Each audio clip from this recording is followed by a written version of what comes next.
Good afternoon, everyone, and happy St. Patrick's Day. Welcome to our regular council meeting for Monday, March 17th, 2025. I'll call the meeting to order at 5 p.m. First item on the agenda item 1.1, the Land Acknowledgement. The town of Coaldale acknowledges that we are gathered on the lands of the Blackfoot peoples of the Canadian Plains and pays respect to the Blackfoot peoples past, present, and future while recognizing their cultural heritage, beliefs, and relationship to the land. The town of Coaldale is also home to Métis District 1 Foothills. Agenda item 1.2, conflict of interest declaration, pecuniary and non-pecuniary. Are there any in the room this afternoon? None declared, thank you. Moving on to agenda item 2.1, acceptance of the agenda for the regular council meeting for March 17th, 2025. Are there any additions or deletions? Seeing none, could I get someone to make a motion that council adopt the agenda for March 17th, 2025 as presented? Councillor Saylor makes that motion. Any further discussion? Seeing none, I'll call the question. All those in favor? Carried unanimously. Thank you. Moving on to adoption of the previous minutes. We have our regular council meeting minutes from February 24th, 2025. Were there any errors or omissions in those minutes? Seeing none, could I get someone to make a motion to adopt the regular council meeting minutes from February 24th, 2025 as presented? Councillor Pickering, any further discussion? Seeing none, I'll call the question. All those in favor? Carried unanimously. Thank you. Agenda item 3.2, the Committee of the Whole meeting minutes from March 3rd, 2025. Were there any errors or omissions in those minutes? Seeing none, could I get someone to make a motion that council adopt the Committee of the Whole meeting minutes from March 3rd, 2025 as presented? Deputy Mayor Rees. Any further discussion? Seeing none, I'll call the question. All those in favor? Carried unanimously. Thank you. Moving on, just before we do the public hearing, 5.1, we're going to jump ahead to agenda item 7.1. We have a road closure bylaw, and that's regarding first reading. And we have Cameron Mills, our Director of Growth and Investment, and Deputy CAO presenting. Cameron, whenever you're ready.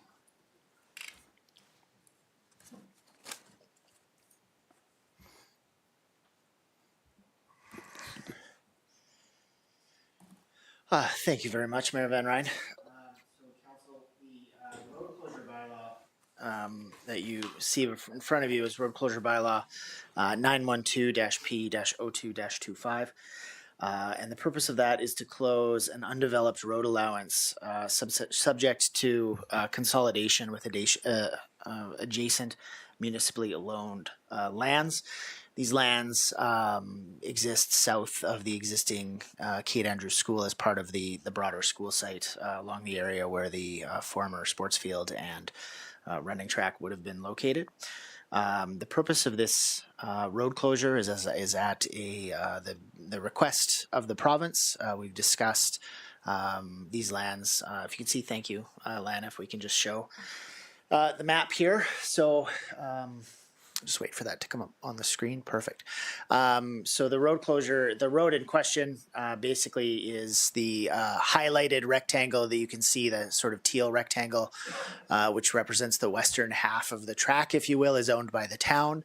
The lots along 21st Street are owned by Palliser, and the narrow band in the middle running north-south as well as the two east-west portions are a formal road allowance that exists in sort of paper form only, which separates the town-owned lot from the Palliser-owned lots. We are in discussions with Palliser about a potential for a land swap where the town land would be transferred to Palliser in exchange for swapping of other land, but there is no intention to develop these lands in any form or function. The province has simply suggested that in order for the consolidation of all the lots into one piece, they would need to see that road closed. And in order to do so, we need to do it by way of road closure bylaws. So the way road closure bylaws work is we have first reading and a public hearing. Following that, we send that up to the Minister of Transportation. Once the minister signs off on the bylaw, it is sent back to us, and we have the opportunity to do second and third reading at that time. And we actually happen to be doing second and third reading of another road closure bylaw later this meeting. So with that, happy to answer any questions council might have. Thank you. Are there any questions, comments from council? Thank you. Seeing none, could I get someone to entertain making a motion that council provide first reading of road closure bylaw 912-P-02-25 prior to our public hearing that's taking place next? Councillor Beekman makes that motion. Any further discussion? Seeing none, I'll call the question. All those in favor? Carried unanimously. Thank you. Moving back up to agenda item 5.1. Again, regarding the road closure bylaw 912-P-02-25. I'll call the public hearing to order at 5:06 p.m. And again, we have our Director of Growth and Investment, Cameron Mills, presenting. So Cameron, do you have anything else to add? Nothing significant. I just want to point out that as part of a road closure bylaw, we do circulation to adjacent landowners. In some cases, road closures are with respect to developed roads, or in some cases, alleys or things like that. So we do circulate to adjacent landowners.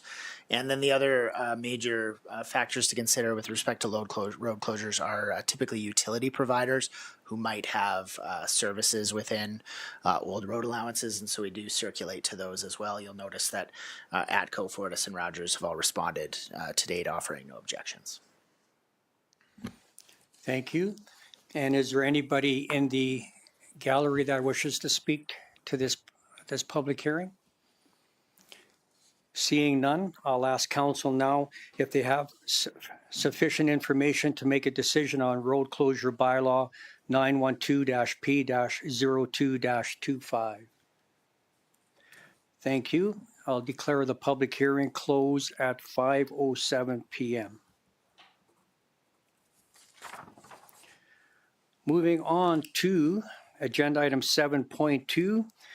Again, we have our Director of Growth and Investment and Deputy CEO Cameron Mills presenting on road closure bylaw 867-P-03-23 regarding second and third reading. Cameron, whenever you're ready. Thank you very much. So road closure 867-P-0323 was presented to council back in July of 2023, and it is with respect to the space directly to the south of this building, the former alley site there that's been converted into the Civic Square space. The reason for the delay, well, there's a few reasons for the delay. The principal one was with respect to some paperwork submitted incorrectly by ATCO dealing with land titles on these matters. They can be quite finicky in terms of how you dot your I's and cross your T's. And between that and our senior planner being out of the office, there were some issues to be resolved with that, but given the relative low urgency of the file, the province was not concerned with the fact that we were moving forward with our project over top of it. So it allowed us to take a little bit of time on it. However, we do have 2 years in which to sign second and third reading. So at this point, we are asking, having received back the formal communication from the minister approving the project, we are now moving forward back to council to provide second and third reading on the bylaw.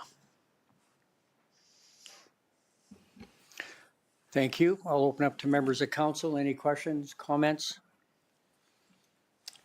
Councillor Chapman. Yeah, thank you, Mayor, and through to Cam. Just more of a procedural question. So the laneway to the west of the building here stays open, and that's would be considered a laneway with Alberta Transportation?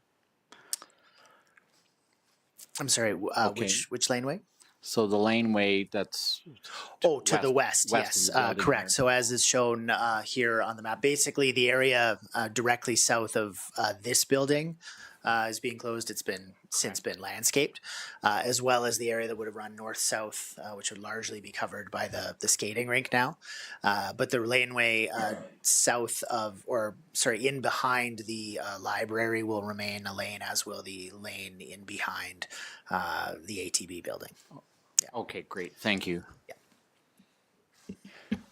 Thank you. Any further questions, comments?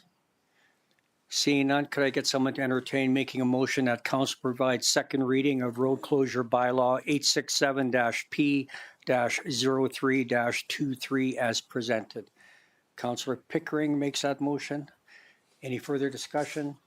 Seeing none, I'll call a question. All those in favor? Carried unanimously. Thank you. And finally, someone to sponsor third and final reading of road closure bylaw 867-P-03-23. Councillor Chapman makes that motion. Any further discussion? Seeing none, I'll call the question. All those in favor? Carried unanimously. Thank you. Moving on to new business, agenda item 8.1. We have the Rehoboth Annual 2025 Golf Tournament request for sponsorship. And we have our municipal clerk, Lana Anthony, presenting. Thank you, Mayor and members of council. Rehoboth has approached council and asking for sponsorship to their 30th annual golf tournament held at Paradise Canyon each year. It will be held on May 31st, and it is their largest fundraiser that they have each year. Funds raised help support adults with developmental disabilities within our community. And they are seeking a silver sponsorship and submitting a team at a cost of $1,175, which could come from council's promotional budget. I'm happy to answer any questions council may have. Thank you. Any questions, comments for our presenter? Councillor Chapman. Thank you very much, Mayor, and through to Lana. If I remember right, last year they had to cancel this golf because of the weather or something that came up. I can't remember what it was, but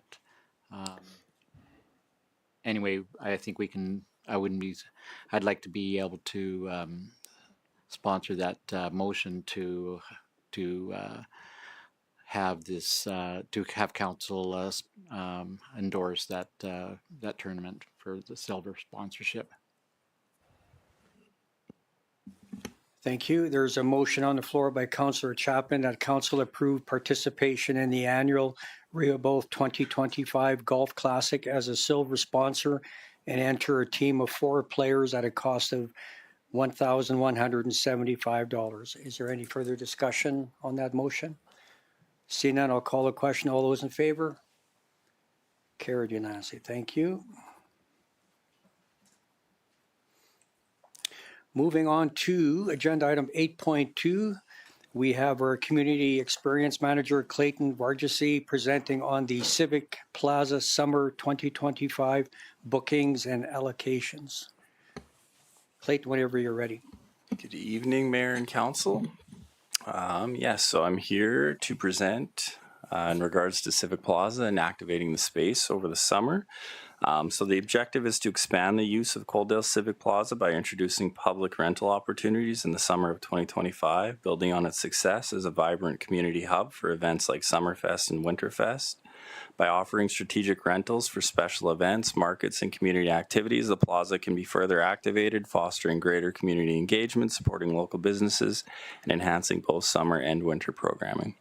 This will help ensure Civic Plaza remains a dynamic year-round destination for residents and visitors alike. So the goal is to maximize the plaza's potential while maintaining its role as an open, inclusive space for all. And administration believes that rentals will play a key role in activating the space and creating a diverse range of events that bring people together, enrich the community, and contribute to the long-term success and sustainability of the plaza. It's a shared public space that benefits everyone. So jumping into the key considerations, there are several considerations for Town Council when determining the best approach to implementing rental programming. understanding demand and implementing a test season is kind of what we're hoping for here. So the demand for public-oriented rentals at Civic Plaza is currently unknown. To assess interest and feasibility, administration recommends a test/learning season rather than an official amendment to the town's rates and fees bylaw at this time. A test season would allow for the town to gather data on rental interest, assess logistical challenges, and refine policies before committing to permanent rate adjustments.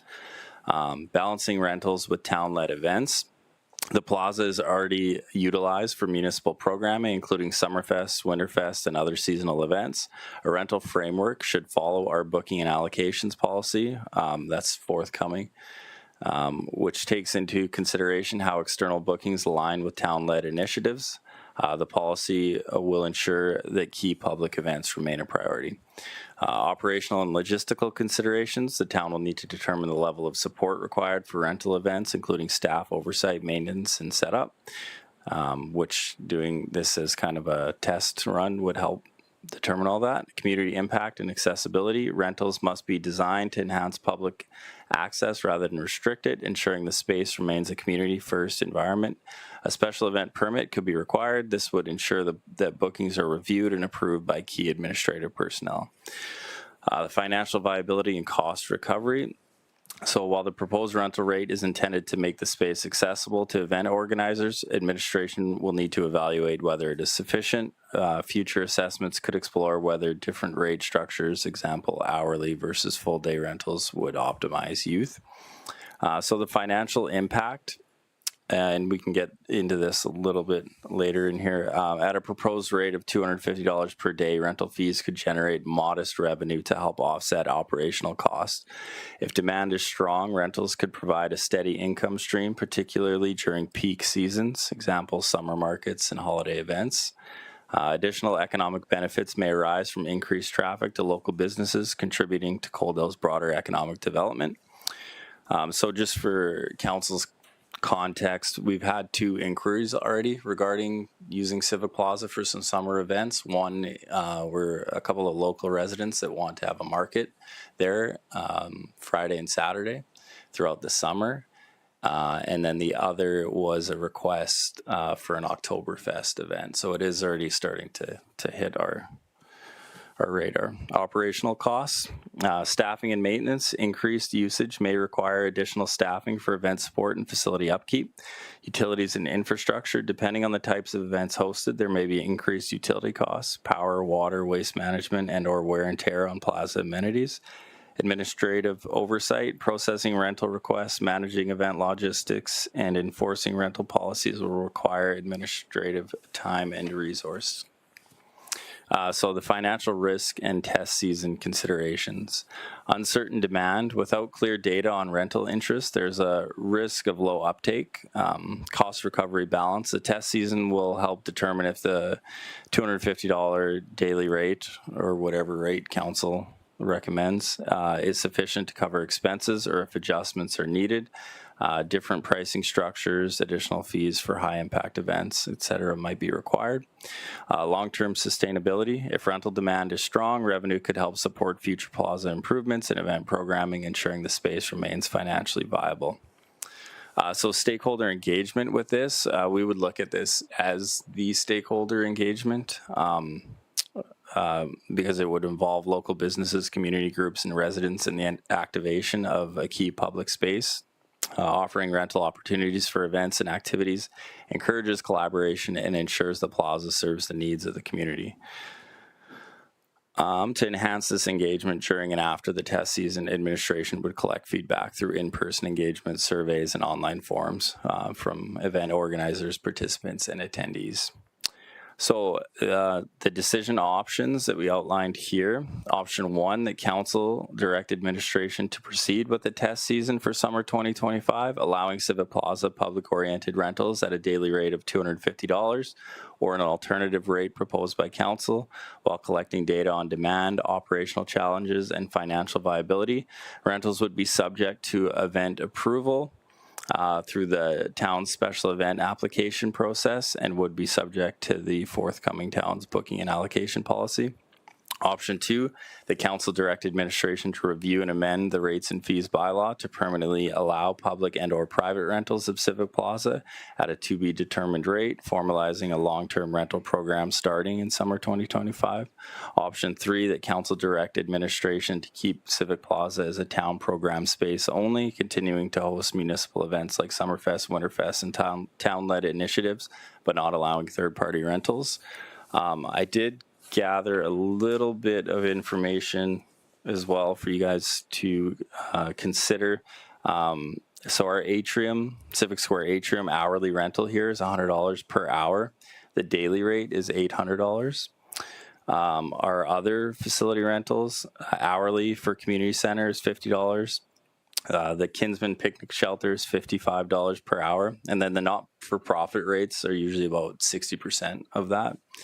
And then the other facility daily rates, which includes the community center and the Kin Picnic Shelter, is $665 per day. And then we do have a special event permit fee. So one consideration you could have with option 1 is rather than doing the $250 fee, you could have it, if you want to leave it a little more open-ended, because it leaves some administration can make some decisions if it's not fixed like that.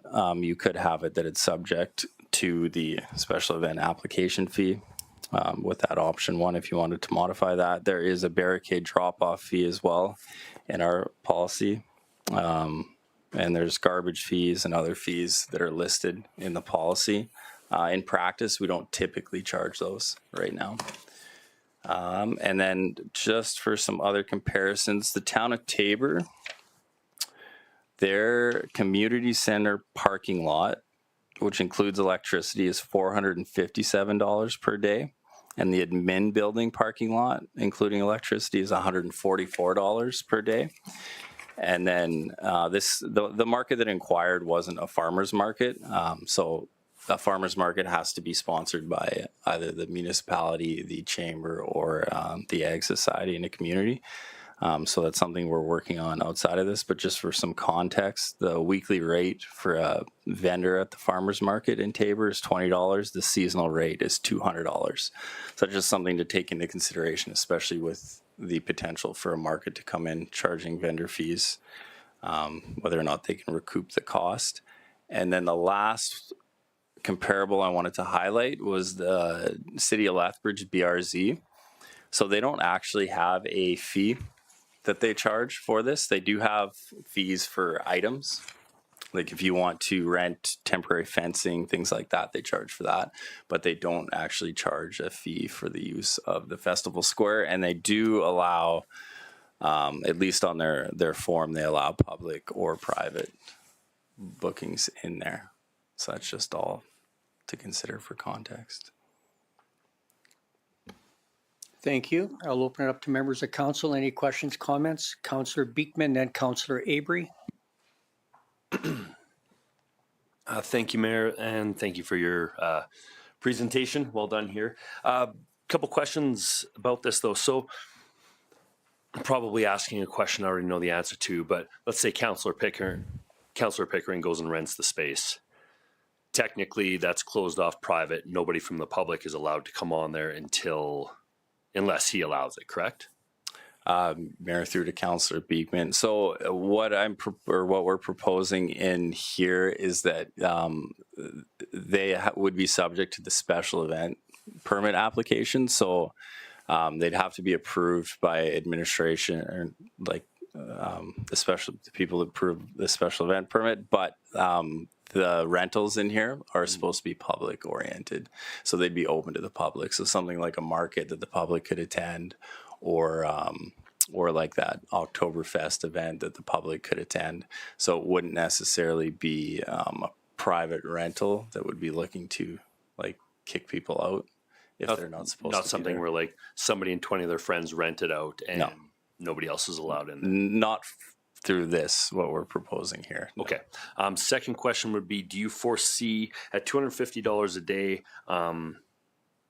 if we have a 20% increase in staffing time in terms of maintenance, booking, accounting, there's probably going to be an increase in insurance cost.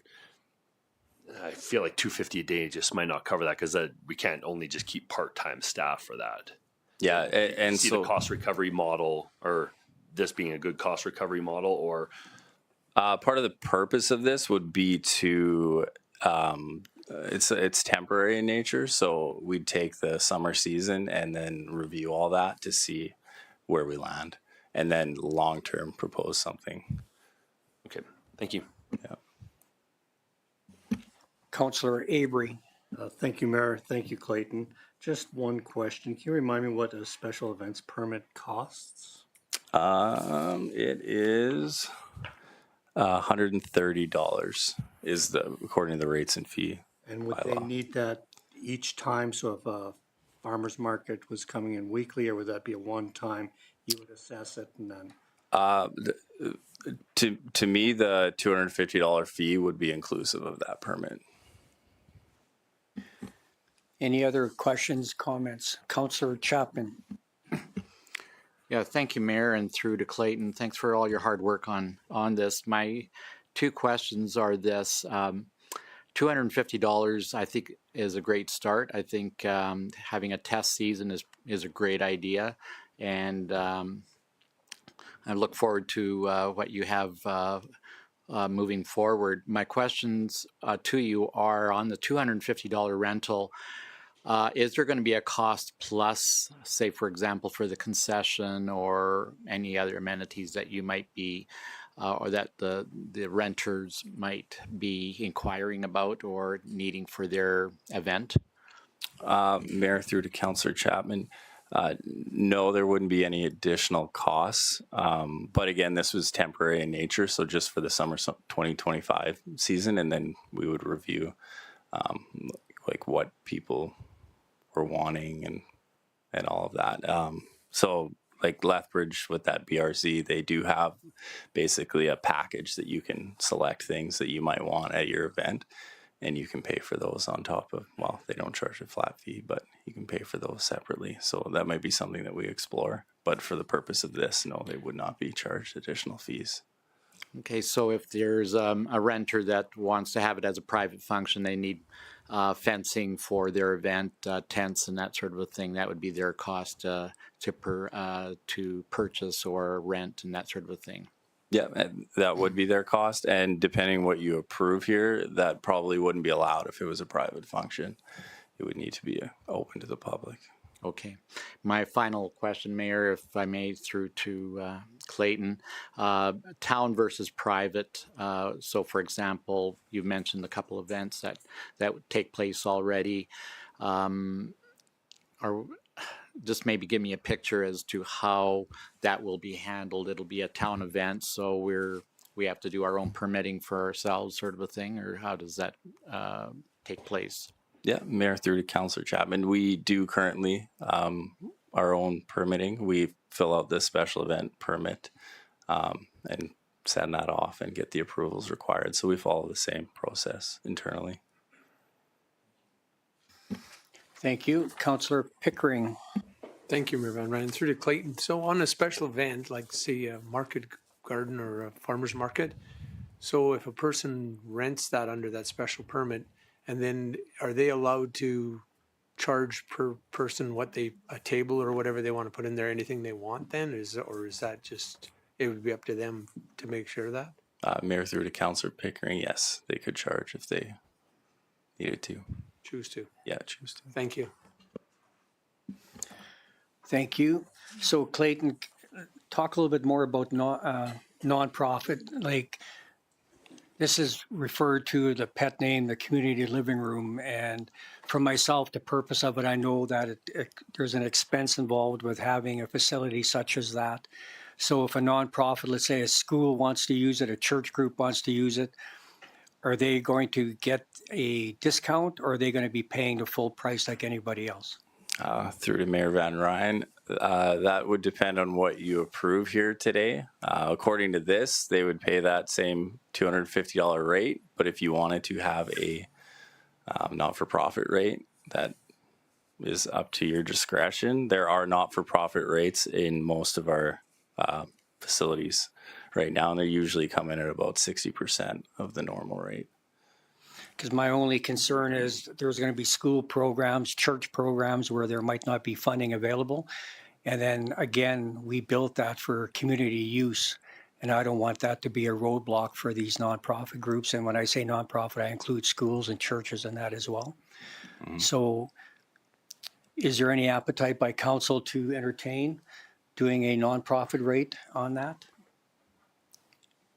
Like, we could do a friendly amendment if that was the appetite of council. So I'll open it up to members of council if they're in favor of that, or leave it as is. So my question to you, Mayor, would be this, is that for, we would have a normal fee of $250 for anybody and everybody. So a nonprofit group such as a church or a school wishing to use that facility would pay a lesser rate, is what you're thinking? And that would just to accommodate some of the administrative side of work that the town would have to facilitate to look after or handle some of their needs that they're requesting. That's correct. So just for clarity, if you could explain one more time what other facilities in the town of Coaldale do for their nonprofit? So the atrium hourly rental is $100 normally for I'm just talking a discount for the nonprofits. I think it varies a bit, but it's usually, it looks like it's about 60% of the regular rate. So atrium hourly is 100, atrium hourly non-for-profit 65, daily 800 versus 500, community center hourly 50 versus 30 for non-for-profit. Okay, thank you. Is there anybody opposed if we add that in? Councillor Avery. Just a question, Mayor Van Ryan. So as an example, if we're doing farmers markets, it's got to be sponsored through the chamber or the Ag Society. They rent it for $250. We give them a 50% discount, $125, and then they sell 40 tables at $20 a table. So they get $800.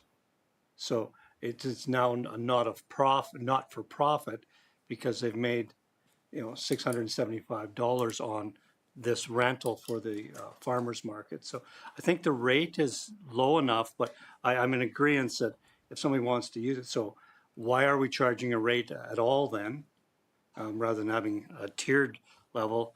And this is just a 1 year, give administration the opportunity to evaluate it. So I think it should be just a straight fee, because if they're renting that for something, it's going to be an event for the public. And, they're, like I said, just on the farmer's market and 40 tables, some organization could make $625 in a day. Thank you. And thank you for the clarification. What I'm speaking on is if it's not going to be for churches or schools, it's for a free event that they want to host themselves. And I agree with you, if it's a farmer's market, then yes, they have to pay the full price. But for myself personally, I don't want to see the schools and the churches push back from utilizing that space if they have to pay this amount. But I'm just putting that out there, that's only my personal opinion.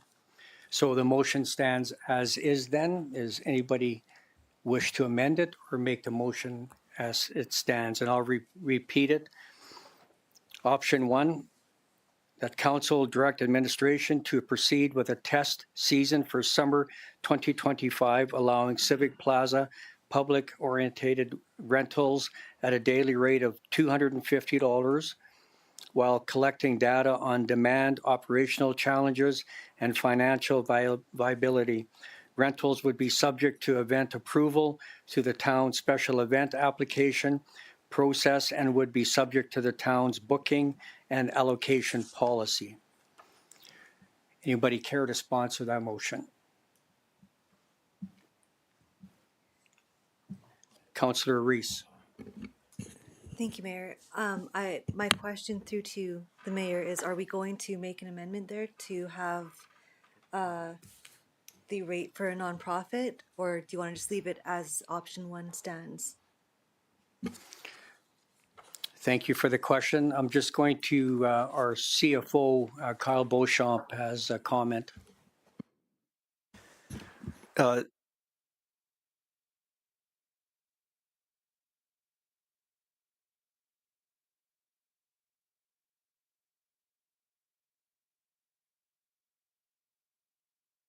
the facility accessible to the public, and having the fees not being a deterrent. One option could be considered combining the not-for-profit idea with if it's a revenue-generating event. So if you have a not-for-profit coming in and using it as a revenue-generating event, such as a farmer's market, perhaps then you have no discount on the fees. But if you have a non-for-profit coming in during an event that's open to the betterment of the community, that's not a revenue-generating event, so they're not making any money. That could be an example that may be more applicable to a discounted rate. So just a suggestion for council to consider as part of your deliberations. Thank you. Is everybody in agreement with our CFO's comment? So then we would make that motion as amended, but I don't want to put our presenter on the spot and come up with the wording for that. But do you understand the intent of what we're speaking on? Yes. Are there rates you have in mind for the two, though? Or would it be like one modification I had was that you could potentially have, if it's a for-profit event, you have the $250 rate. If it's a not-for-profit event, like not that it's a not-for-profit hosting it, but an event that's not intended to make the organizers a profit, that they have either a $100, $150, or even a $0 fee, but they're still subject to that special event application process. Any other comments on that? Councillor Avery? I would support a $0 if it's not for profit. Putting on a community event, well, I don't think we should be charging them to use the facilities. Thank you. So again, not to put Clayton under pressure, we need to wordsmith that motion. So what I'm going to do is I'm just going to move on to the next agenda item, and then you and Kyle can sit and come up with a suitable option for a motion. Okay. Okay, moving on to agenda item 11.0 under correspondence. We have the correspondence from Municipal Affairs Minister Rick McIver regarding provincial priorities. Agenda item 11.2, correspondence from Municipal Affairs Minister again regarding budget 2025. And agenda item 11.3, we have correspondence from MLA Grant Hunter regarding his report for the Mayors and Reeves meeting for March 2025. Are there any questions or comments regarding those three items of correspondence? Seeing none, could I get someone to make a motion that council receive items 11.1, 11.2, and 11.3 as information? Councillor Beekman makes that motion. Any further discussion? Seeing none, I'll call the question. All those in favor? Carried unanimously. Thank you. And under agenda item 12.0 information items, we have the meeting minutes from the SEWA meeting of January 24th, 2025. We have the Coldell Public Library newsletter and calendar March and April 2025, and the Coldell Chamber of Commerce meeting minutes from February the 5th. Are there any questions or comments for either of those three information items? Seeing none, could I get someone to make a motion that council receive items 12.1, 12.2, and 12.3 as information? Councillor Saylor makes that motion. Any further discussion? Seeing none, I'll call the question. All those in favor? Carried unanimously.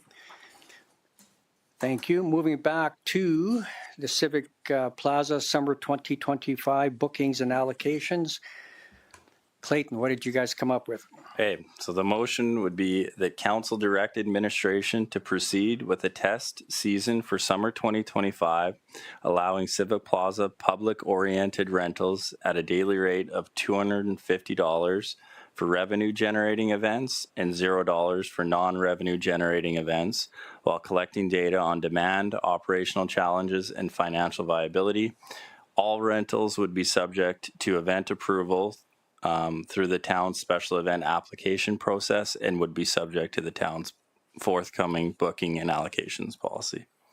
Thank you. Should we tag, so schools, churches, nonprofits, or do you want to have it so if somebody wants to have a family reunion, that it's not money generating, they get it for free as well then?